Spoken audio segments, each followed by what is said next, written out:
Porque o melhor de nós ainda tem essa tortuosidade. Todos nós temos. Não se engane, você tem. Se você está vivendo num momento onde você acha que não tem nada disso se manifestando, é porque você ainda não se enxergou bastante. Porque mesmo quando isso não está se manifestando, isso está presente em nós. Não precisa se manifestar.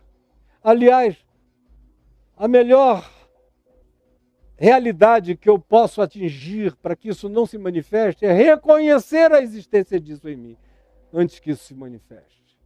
Isso costuma se manifestar em quem não reconhece a existência disso em si próprio.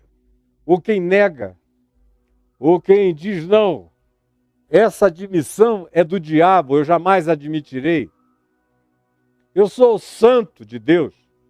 Eu sou santo de Deus porque eu sou santificado por Cristo Jesus. Porque Ele atribui santidade a mim, justiça a mim, graça a mim, é tudo favor imerecido. Agora, eu só sou santo porque eu sou santificado. E quanto mais eu sei que só sou santo porque sou santificado, mais eu ganho a graça de viver uma vida santa.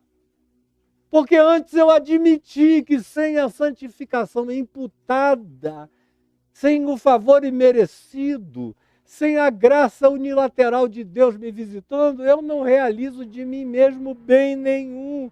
Porque eu sou essencialmente alguém que tem uma tortuosidade e que o melhor e as minhas melhores virtudes ainda padecem desse desvio. Meu Deus, quando você chega psicologicamente a essa consciência, é que a sua saúde mental começa a se desenvolver. É quando você começa a poder lidar com a tentação, sem que a tentação gere neurose ou paranoia em você. Porque lidar com a tentação sem essa consciência prévia, que eu acabei de aqui expor, é a receita para neurose total ou para paranoia absoluta. O cara entra num estado neurótico de querer ficar santo por si mesmo, como a maioria dos religiosos vão entrando e vão ficando doentes, depois estão sendo medicados.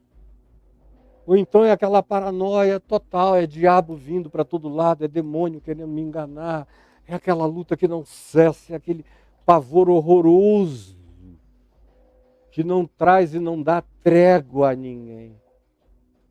Eu sei que eu estou falando com você, se você quiser se enxergar.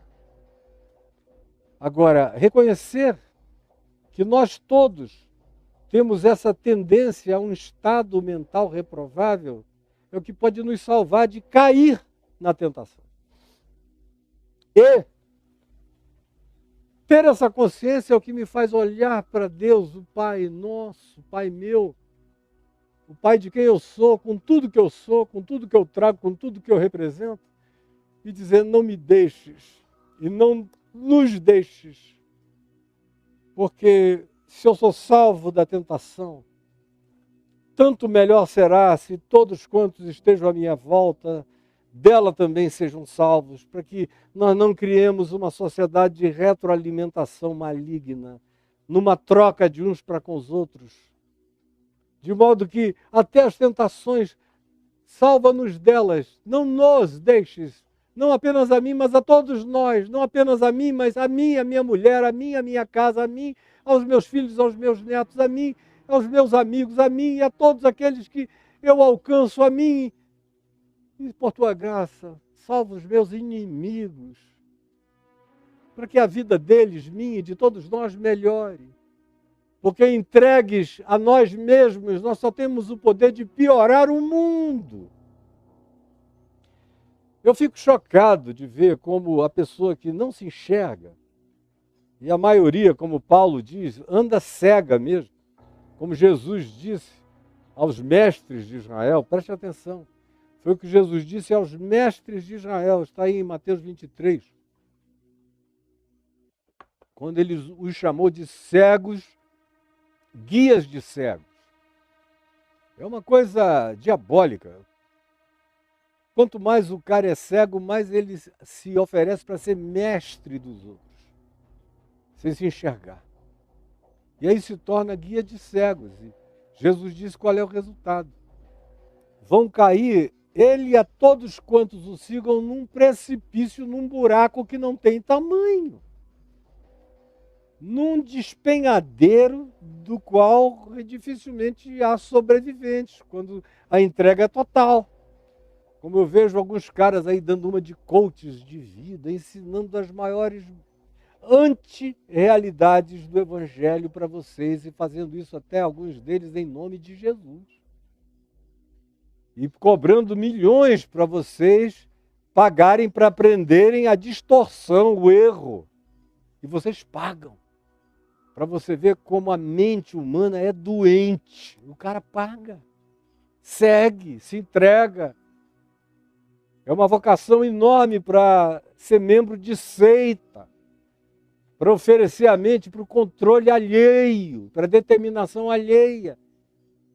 Por quê? Porque são pessoas que mergulharam no tal do estado mental reprovável.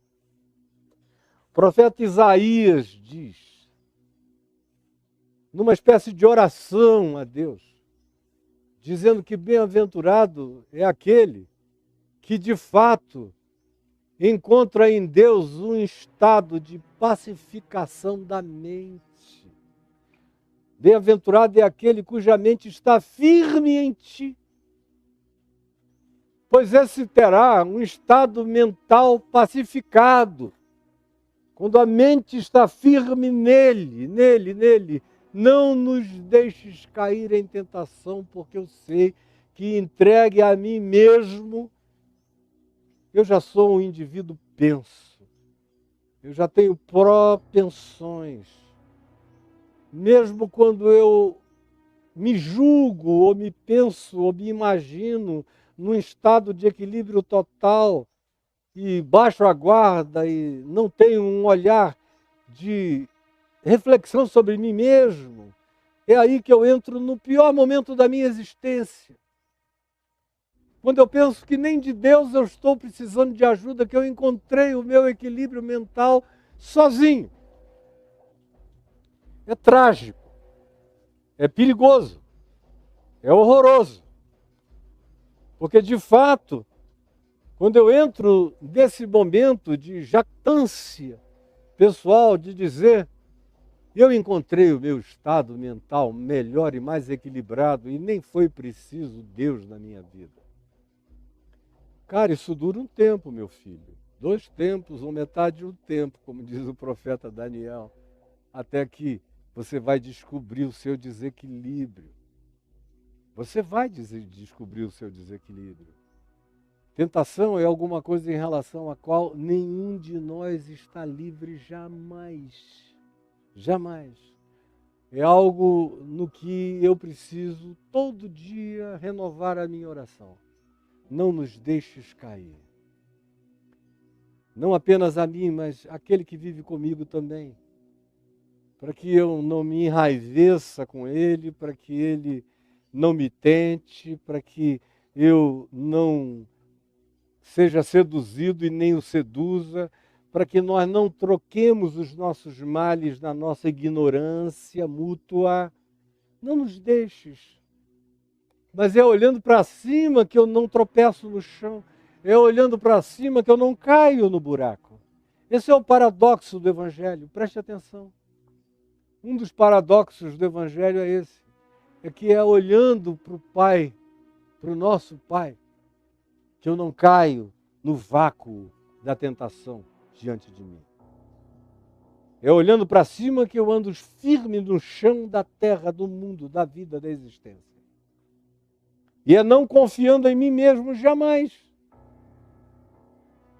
Tem alguns coaches que não aguentam nem me ouvir falar isso, porque eles entram em desespero. Eles estão vendendo o oposto disso. Você tem que confiar em você. Eu digo, cuidado, você não é confiável. Olhe para cima. Olhe, como diz o escritor de Hebreus, olhe atenta e firmemente para Jesus, o autor e consumador da sua fé. Olhe firmemente para ele, para Jesus. Não tire os olhos dele. Dizendo, livra-nos do mal. E dê um passo depois do outro olhando para ele. seguindo, negando-se a si mesmo. Porque a tentação quer apenas um dia em que eu decida que eu estou tão bem, tão bem, tão bem, que tudo que me vem ao coração precisa e deve e pode ser validado.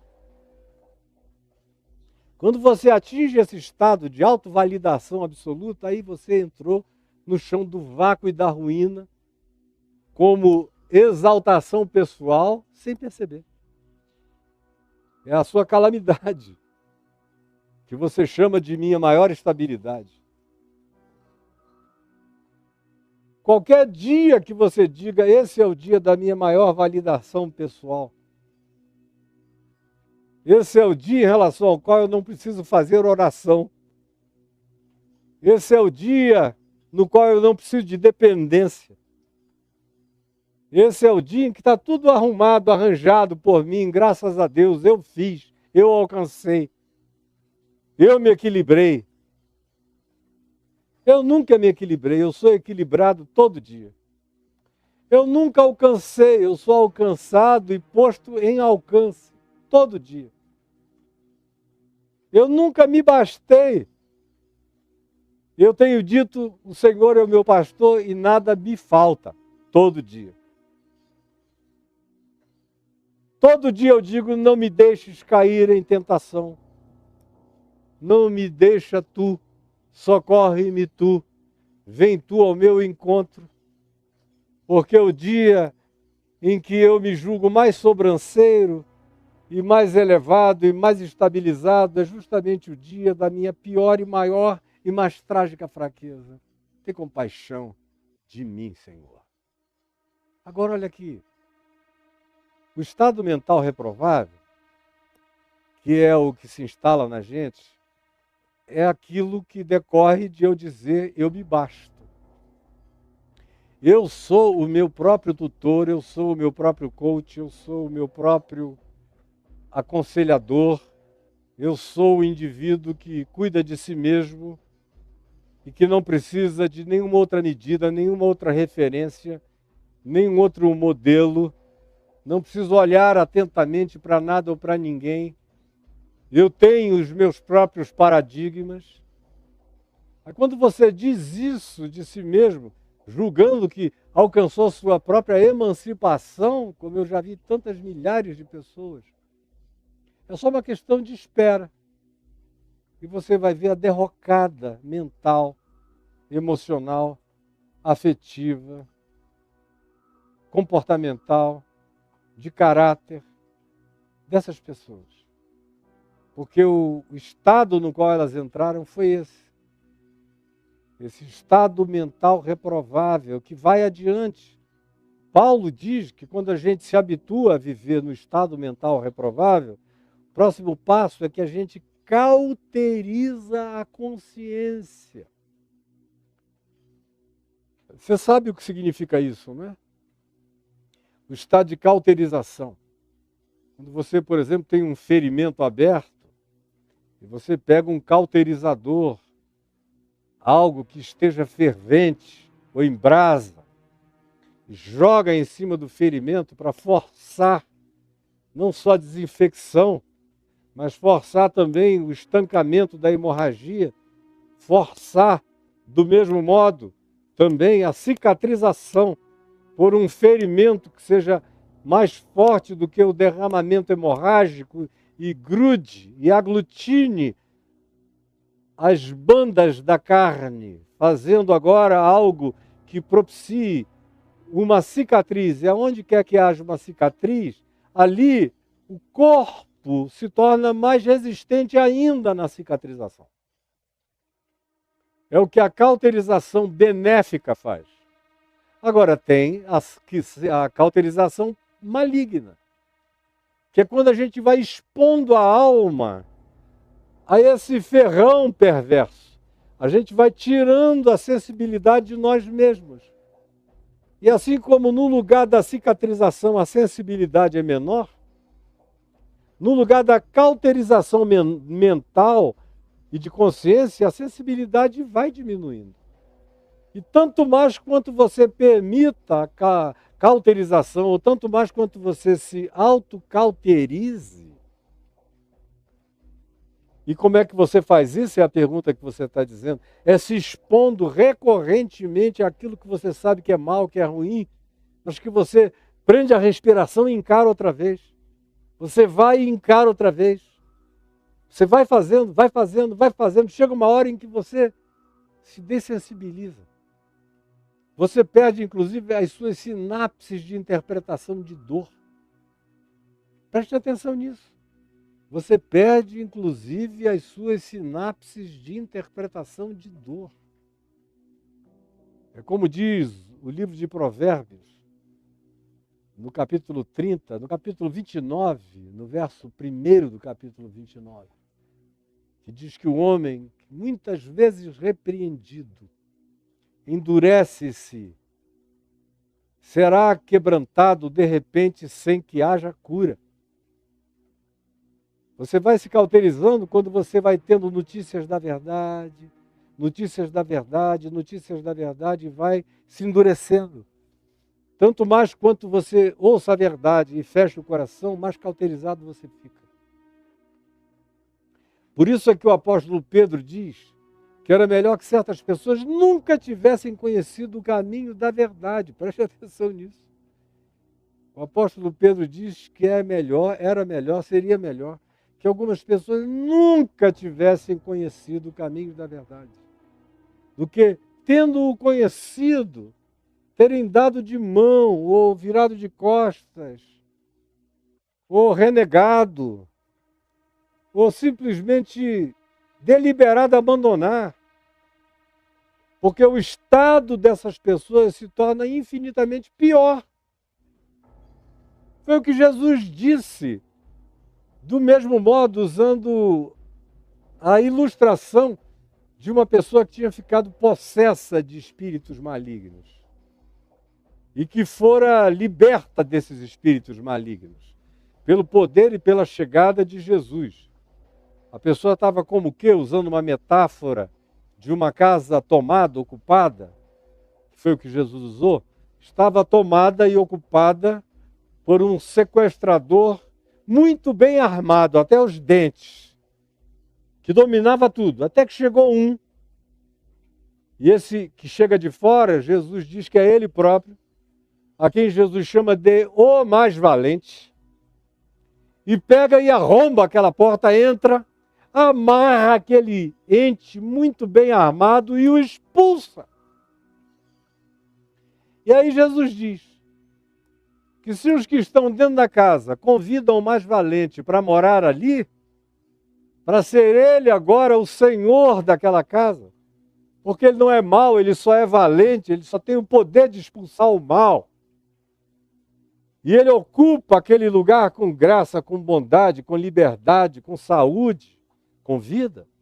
Ou ele dá também a liberdade de que o indivíduo que foi salvo imediatamente daquela perversidade do valente bem armado e perverso, que foi expulso, também diga, não, eu não quero ninguém, eu vou viver vazio, eu só vou arrumar a minha casa, o que eu estou precisando é só de uma mobília nova.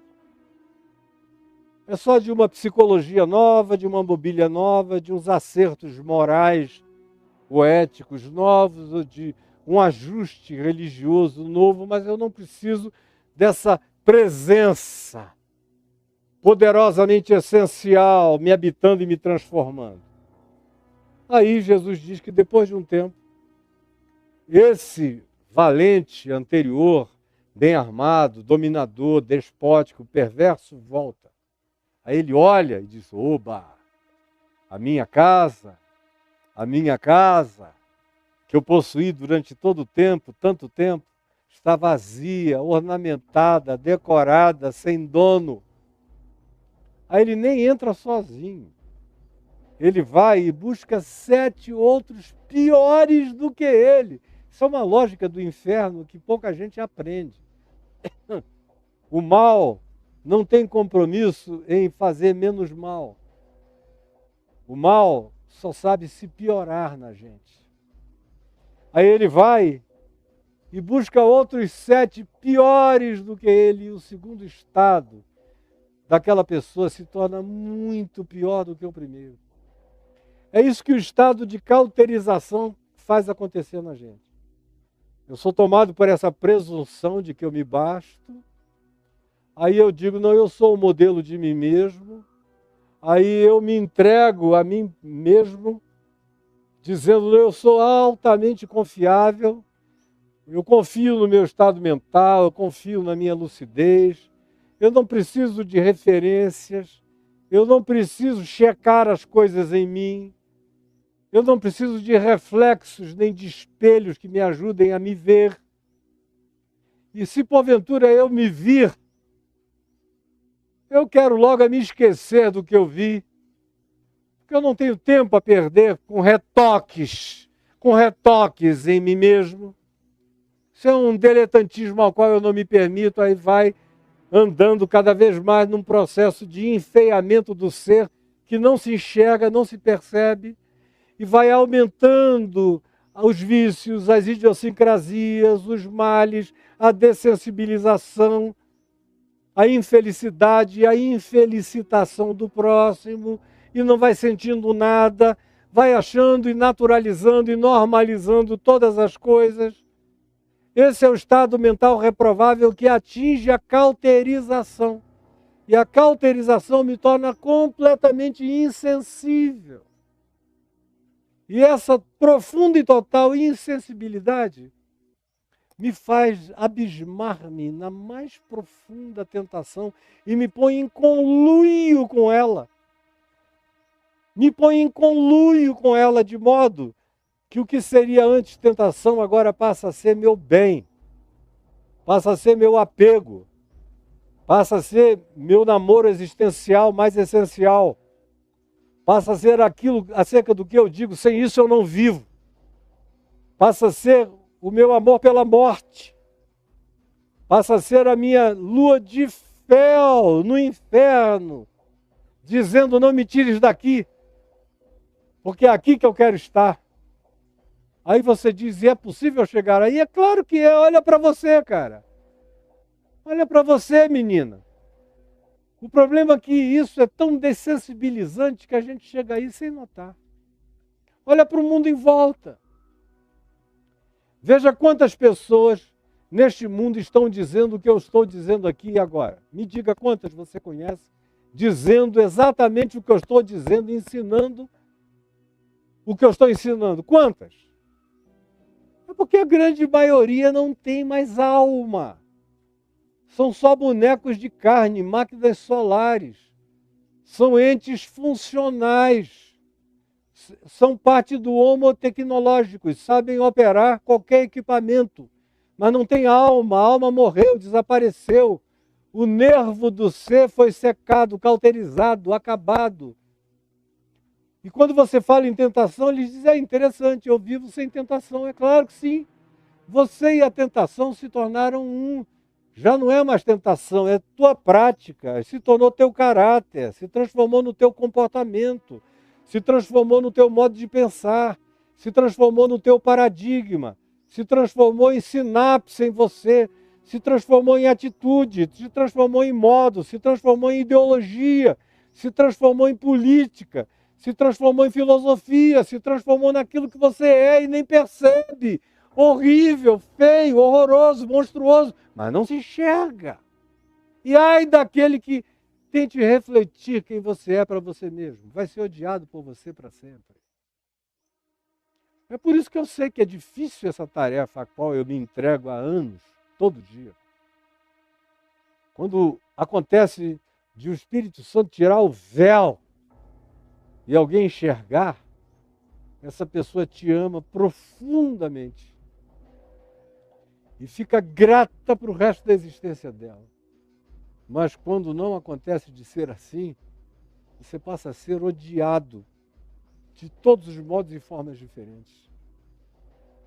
E tanto mais quanto você se torne assim, e você viva assim, caminhando numa vida bonita em Deus, mas que só é bonita em Deus porque diz, não me deixa cair, não nos deixes cair, porque bota a mão nele e olha firmemente para ele, não se desvia de querer segui-lo todo dia. E não confia em si próprio dia nenhum. Não se estriba no seu próprio entendimento, como diz o Salmo.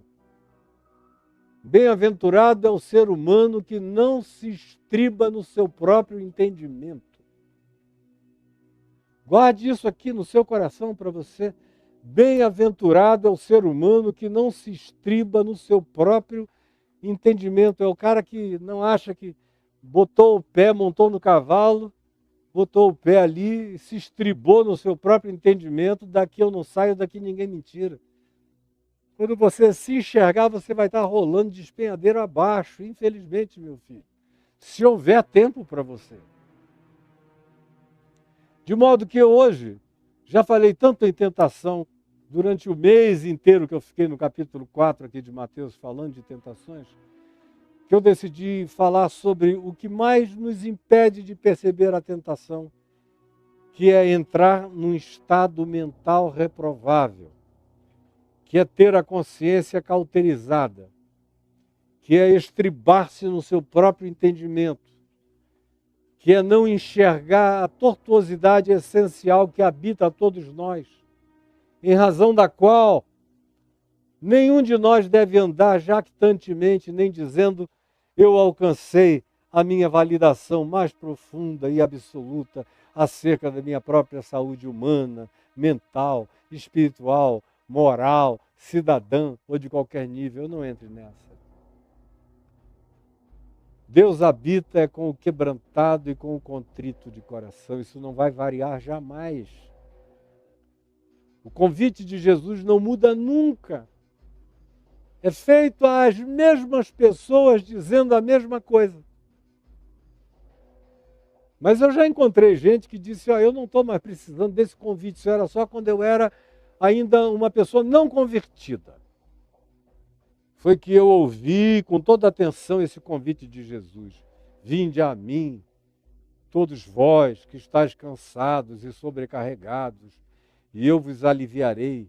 Tomai sobre vós o meu jugo e aprendei de mim, porque sou manso e humilde de coração, e achareis descanso para as vossas almas, porque o meu jugo é suave e o meu fardo é leve. Aí o cara diz, quando eu era assim, novinho na fé, eu precisei tanto disso agora, graças a Deus eu passei dessa. Eu já ouvi isso demais, você está pensando que não? Eu já cheguei a ver um cara que um dia, muito rico, e que eu tinha evangelizado a ele e a esposa, mas depois eu fui embora da minha terra e ele ficou lá em Manaus. Alguns anos depois eu encontrei com ele. Ele muito bem financeiramente, um dos homens mais ricos da cidade. E a gente ia entrando numa das empresas dele, ele falou olha só o que eu construí. Olha o tamanho desse negócio aqui. E eu fico me lembrando, pastor, daquele tempo em que você me mandava ler o Novo Testamento todo dia, ler os Evangelhos todo dia, e que eu decorei Mateus capítulo 11, vinde a mim, os cansados e sobrecarregados, porque eu não conseguia nem me levantar, porque eu não tinha ânimo para viver. Agora, olha só, graças a Deus, eu já nem mais o Novo Testamento preciso ler, de tão bem que eu fiquei. Já nem preciso mais disso. Eu fiquei olhando e falei, meu Deus, é difícil você encontrar uma pessoa tão estúpida quanto esse cara. Mas ele está aqui, na minha frente, se jactando dessa horrorosa idiotice. Como eu já vi tantos líderes espirituais aqui do Brasil, que milhões de vocês celebram, me dizerem, isso era no tempo da minha conversão. O evangelho que você prega me foi muito útil quando eu estava me convertendo. Agora eu passei disso. E você ficou com o teto baixo.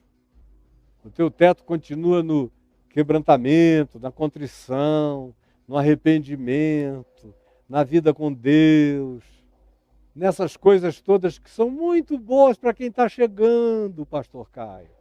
Mas o meu negócio agora é grana, é prosperidade, é reinar em glória, é a teologia do domínio, da soberania, é a definição dos destinos da pátria.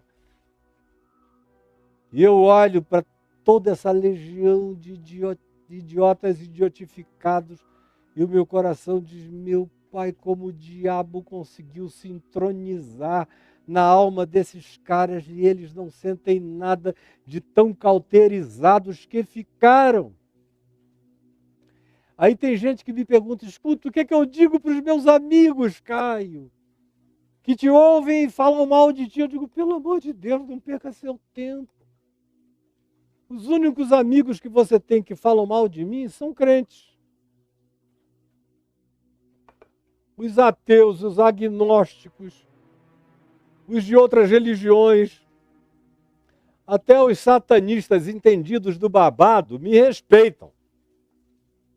Só crente é que fala isso porque são os mais cauterizados, não se enxergam. E aí, parênteses, vale dizer que quando Jesus falou disso, de um cego guiando outro cego, ele não falou de meretrizes guiando mulheres para o abismo. Ele não falou de publicanos e pecadores guiando outros para o abismo. Ele não falou de centuriões romanos guiando outros para o abismo. Ele não falou nem de políticos da hora ou da época ou do momento guiando outros para o abismo, não. Ele falou dos religiosos mais religiosos de Israel, daqueles dias, que competiam pau a pau com os essênios. A diferença é que os essênios viviam uma vida monástica, para não se contaminarem com ninguém. Mas os essênios eram profundamente farisaicos. E os fariseus viviam na sociedade, porque eles eram aqueles que queriam levar uma palavra de proselitismo, e eles achavam que eles cresciam em glória, tanto mais quanto eles conseguissem fazer a cabeça de terceiros. É aquela história, quanto mais gente comigo, mais glória para mim. Assim eram os fariseus. Eles eram evangelizadores da desboanovização legalista que eles ensinavam aos outros, do inferno que eles praticavam contra os outros.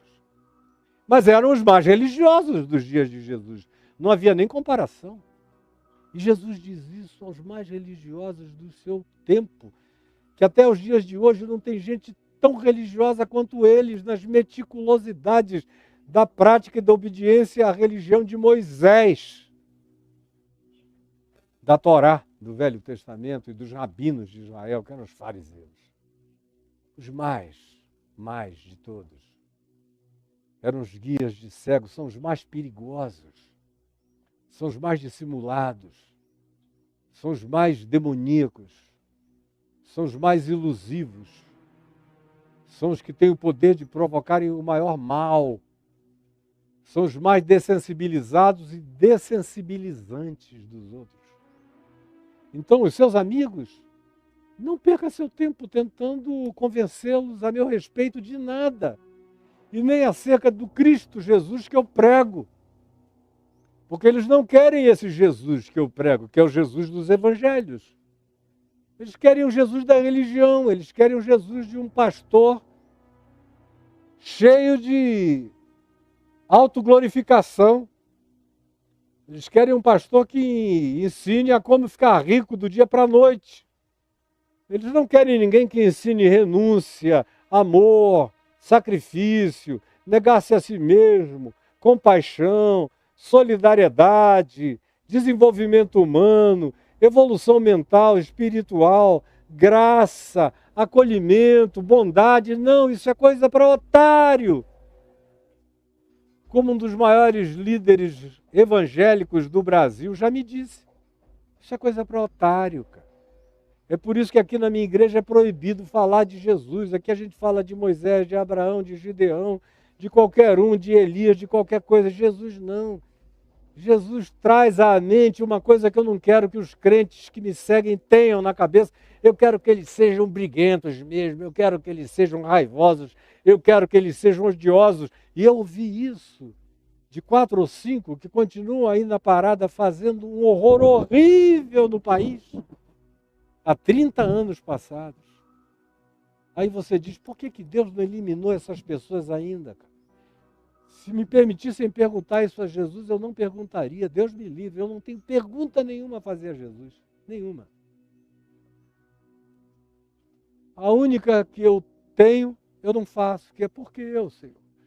Porque que eu continuo aqui? Eu não faço, porque eu sei a resposta. É porque eu só bebo todo dia o cálice da salvação. É só o que me concerne, é beber o cálice da salvação. É beber graça e graça. É me alimentar de favor imerecido, porque eu não tenho nada a oferecer. Então, pergunta nenhuma a fazer. Mas você está cercado disso. De todo lado. Eu só não estou com a proximidade disso à minha volta. Mas eu sei exatamente como essas artimanhas todas funcionam, por isso eu não dou moleza a mim mesmo. Eu não sou neurótico de nada, paranoico de coisa alguma, mas me mantenho vigilante o tempo todo. Mantenho, como Jesus mandou, a minha chama acesa. Não quero ser como uma daquelas virgens negligentes que dormem na espera. Quero me manter acordado. Quero ter óleo da vida, do Espírito Santo, do Evangelho, da palavra, da exultação do Espírito, da fé simples em Cristo Jesus, acesa em mim o tempo todo. Para que os meus olhos estejam bem abertos.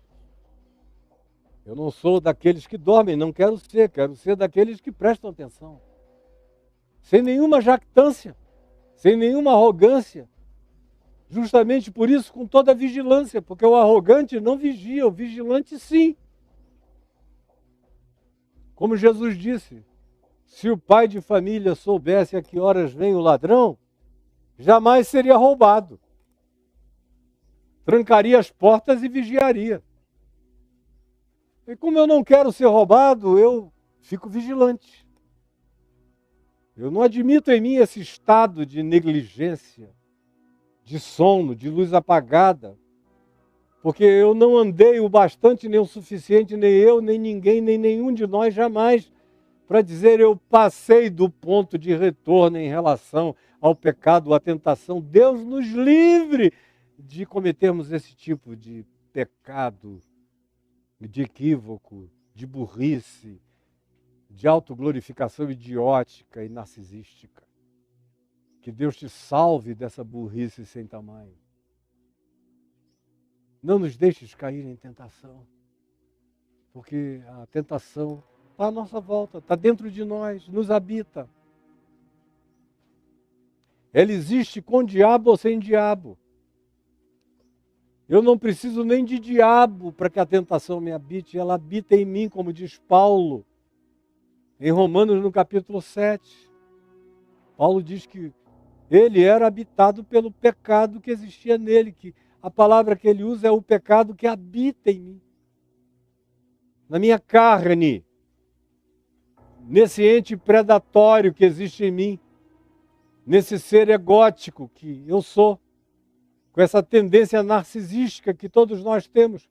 Até o deprimido frequentemente se deprime por não realização narcisística dos seus objetivos. Meu Deus! Narcisismo está presente com muitas caras e com muitas formas e de muitas maneiras em todos nós. Pobre daquele que apenas projeta o narcisismo como uma máscara com uma certa fisionomia de vitória e sedução. Ela habita inclusive aqueles que sofrem de autorrejeições profundas. Quando você vai examinar, a autorrejeição vem da frustração de não ter tido uma glorificação narcisística na vida.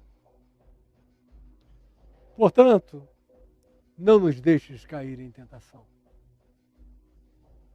Porque o caminho dela me pré-habita. Mas livra-nos do mal. Porque o mal também está dentro de mim. Ele não precisa de ninguém além de mim.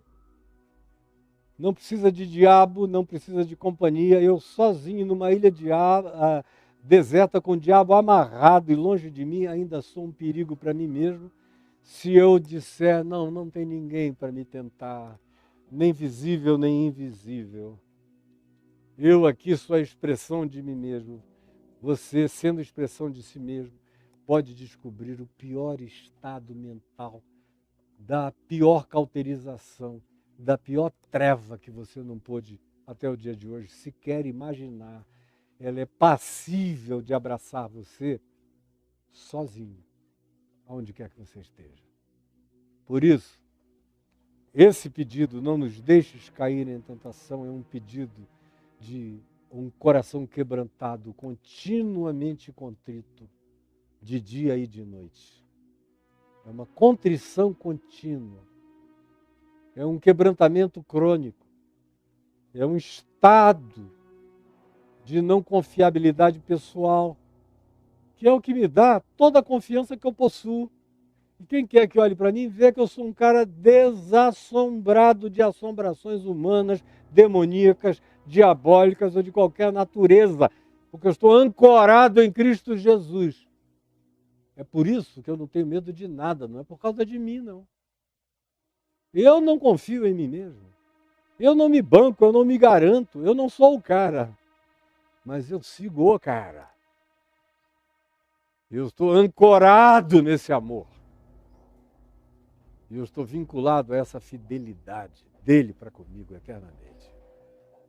Senhor Jesus, eu te peço que essa palavra singela, esse abrir do meu coração, com as pessoinhas que estão aqui, com aquelas muitas que ainda verão e ouvirão e guardarão, tenha trazido um benefício de natureza eterna para cada um. Por favor, que o teu Espírito haja como tu prometeste, Jesus. Tu estás vivo, ressuscitado de entre os mortos, e o Espírito Santo está aqui soprando aonde quer.